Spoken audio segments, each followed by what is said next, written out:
Этот турнир традиционно проводим именно здесь, в ПГТ «Октябрьская», для выявления сильнейших борцов и отбора в сборную команду Крыма. Наши цели по популяризации национального вида спорта, популяризация наших героев. Как видим, с каждым годом все больше и больше участников, и уровень спортсменов растет.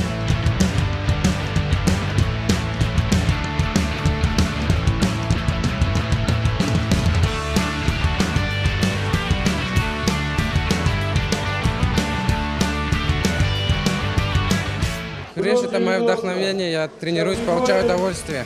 В каждых соревнованиях я отдаюсь по полной, но сегодня в этой схватке было очень тяжело. Был соперник не слабее меня, но мне получилось преодолеть его.